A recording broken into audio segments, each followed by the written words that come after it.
seda é um artigo luxuoso restringido para as classes mais abastadas desde sua criação na China. Por esse motivo, a procura por tecido mais barato e de mesma qualidade aqueceu a indústria no século XIX.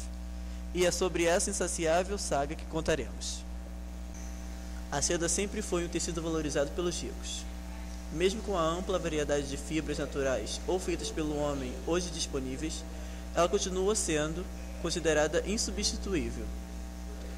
As propriedades que tornaram a seda tão desejável há tanto tempo, o toque suave, a calidez no tempo frio e o frescor no tempo quente, o brilho maravilhoso, são todas decorrentes de sua estrutura química.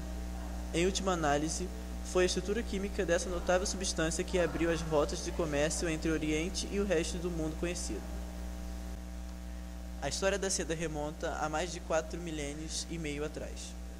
Reza a lenda que por volta de 2640 anos antes de Cristo, a princesa Rixi, principal concubina do imperador chinês Huang Ti, descobriu que podia desenrolar um delicado fio de seda do casulo de um inseto que caíra em seu chá. Quer a história seja um mito ou não, o fato é que a produção de seda começou na China com o cultivo do bicho da seda, Bombus mori, uma pequena larva cinzenta que se alimenta unicamente das folhas da amoreira branca, Morus alba. Comum na China, a borboleta do bicho da seda põe cerca de 500 ovos num período de 5 dias e depois morre. 1 grama desses minúsculos ovos produz mais de 1000 bichos da seda, que juntos devoram aproximadamente 36 quilos de folhas de amoreira para produzir cerca de 200 gramas de seda crua. Os ovos devem ser mantidos inicialmente a uma temperatura de 18 graus, que depois é gradualmente elevada até a temperatura de eclosão, de 25 graus. As larvas são mantidas em bandejas limpas e bem ventiladas, onde comem vorazmente e mudam de pele várias vezes. Após um mês, são transferidas para bandejas de fiação para começar a tecer seus casulos, processo que leva vários dias. Um único filamento contínuo de seda é expelido pela boca da larva, com uma secreção pegajosa que mantém os filamentos unidos. Movendo a cabeça continuamente, com um movimento de infinito, a larva tece um espesso casulo enquanto se transforma gradualmente numa crisálida. Para obter a seda, é preciso aquecer os casulos, matando as crisálidas que estão dentro deles, e em seguida mergulhá-los em água fervente para dissolver a secreção pegajosa que mantém os fios unidos. O fio de seda pura, que pode medir de 360 metros a mais de 2.700 metros, é depois desenrolado do casulo e enrolado em carretéis. De início, o uso da seda era prerrogativa dos membros da família imperial e da nobreza. Mais tarde, embora o preço permanecesse elevado, as pessoas comuns passaram a ter direito a usar peças de roupas de seda. A mercadoria de troca e barganha altamente valorizada e tornou-se mesmo uma forma de moeda. Recompensas e impostos eram por vezes pagos em seda. Durante séculos, muito tempo após a abertura das rotas comerciais através da Ásia Central, que ficaram conhecidas em seu conjunto como Rota da Seda, os chineses mantiveram secretos os detalhes da produção do tecido. O percurso da Rota da Seda variou com o tempo, sobretudo ao sabor da política e da segurança ao longo do caminho. Num período maior, estendeu-se por cerca de 10.000 quilômetros, de Pequim, na China Oriental, de Bizâncio, na Turquia de nossos dias, e até Antioquia e Tiro, no Mediterrâneo, com importantes artérias desviando-se para o norte da Índia. Algumas partes da Rota da Seda têm mais de 4 milênios e meio. Algumas partes da Rota da Seda têm mais de 4 milênios e meio.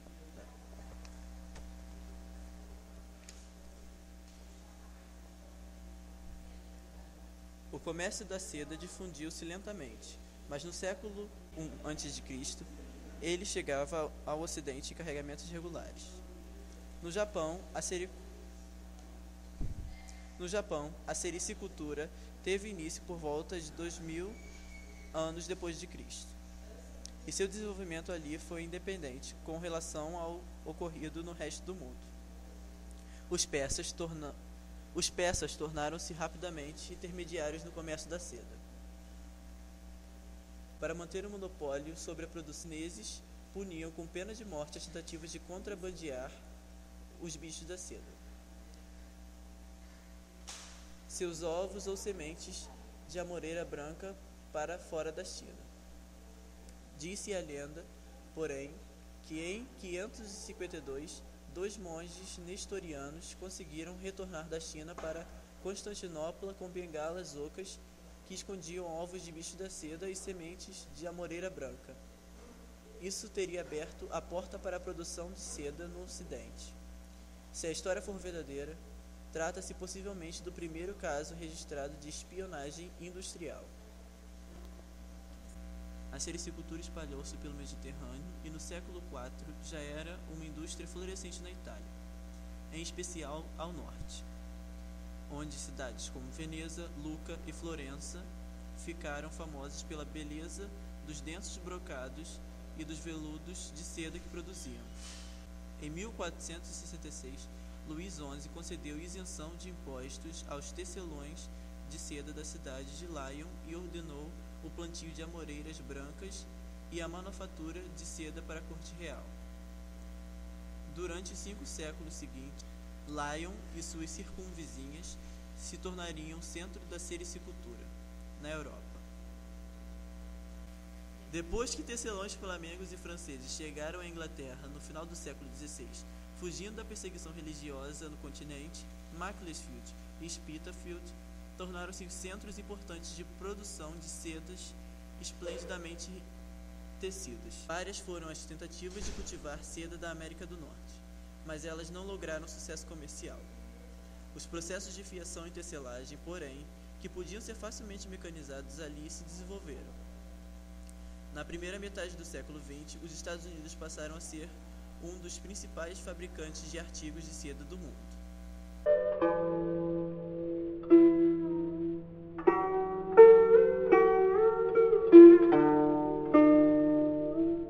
O grupo amida que está nas imagens geralmente é representado para ocupar menos espaço como: se acrescentarmos mais 2 aminoácidos, haverá 4 aminoácidos unidos por ligações amida. Como há 4 aminoácidos, há 4 grupos laterais, designados acima como R, R1, R2 e R3. Todos ou algum desses grupos laterais poderiam ser iguais, ou todos poderiam ser diferentes. Apesar de haver apenas 4 aminoácidos na cadeia, é possível um grande número de combinações. Estima-se que 80 a 85% dos aminoácidos da seda são uma sequência repetitiva de glicina, serina, glicina, alanina, glicina, alanina. Uma cadeia do polímero proteico da seda tem um arranjo em zigue-zague, com os grupos laterais alternando-se de cada lado. Essas cadeias da molécula de proteína são paralelas a cadeias laterais que se seguem em direções opostas. Elas se mantêm unidas por atrações mútuas entre os filamentos moleculares, como mostram as linhas pontilhadas. Isso produz uma estrutura parecida com uma folha de papel plissada, em que os grupos R alternados ao longo da cadeia da proteína apontam para cima ou para baixo. A estrutura flexível resultante da estrutura de folha plissada é resistente ao esticamento e explica muitas propriedades físicas da seda. As cadeias de proteína encontram-se estreitamente unidas. Os pequenos grupos R nas superfícies têm tamanhos relativamente semelhantes, o que cria uma extensão uniforme responsável pela maciez da seda. Além disso, essa superfície uniforme atua como um bom refletor da luz, o que resulta no brilho característico do tecido. Conhecedores da seda apreciam também a cintilação do tecido, atribuída ao fato de que nem todas as moléculas são parte de uma estrutura de folha plissada regular. As irregularidades dispersam a luz refletida, criando lampejos. Considerada por muitos sem igual quanto à capacidade de absorver corantes naturais ou sintéticos, a seda pode ser facilmente tingida. Mais uma vez, esta é uma propriedade que se deve às partes da estrutura da seda, que não estão incluídas na sequência repetitiva regular de folhas plissadas.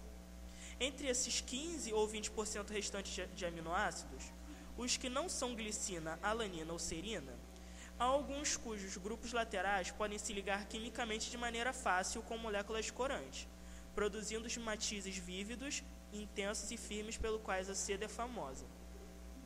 É essa natureza dual, a estrutura de folha plissada dos grupos laterais pequenos, que a torna resistente, brilhante e macia, combinada com os aminoácidos restantes mais variáveis, que a tornam cintilante e fácil de tingir, que faz da seda há tantos séculos um tecido tão apreciado. A partir do final do século XIX, foram muitas as tentativas de produzi-la em versão sintética.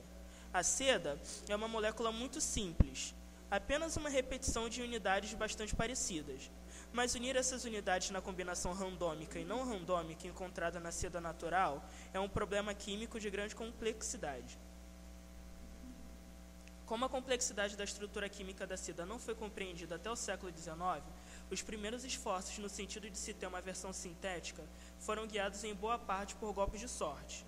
Em certa altura no final da década de 1870, um conde francês, Hilary de Chardonnay, descobriu, enquanto se dedicava a seu passatempo favorito, a fotografia, que uma solução de colódio, um material de nitrocelulose usado para revestir chapas fotográficas, que derramara por acidente, formara uma massa pegajosa, da qual conseguiu puxar longos fios semelhantes à seda. Isso fez Chardonnay se lembrar de algo que vira alguns anos antes, quando era estudante, acompanhara seu professor, o Louis Pasteur, a Lyon, no sul da França, para investigar uma doença do bicho da seda que causava enormes transtornos para a indústria francesa da seda. Embora não tivesse conseguido descobrir a causa da praga do bicho da seda, Chardonnay passara muito tempo estudando a larva e o modo como ela afiava sua fibra. Com isso em mente, tentou então passar a solução de colódio através de uma série de minúsculos buracos. Produziu então a primeira cópia razoável da fibra da seda.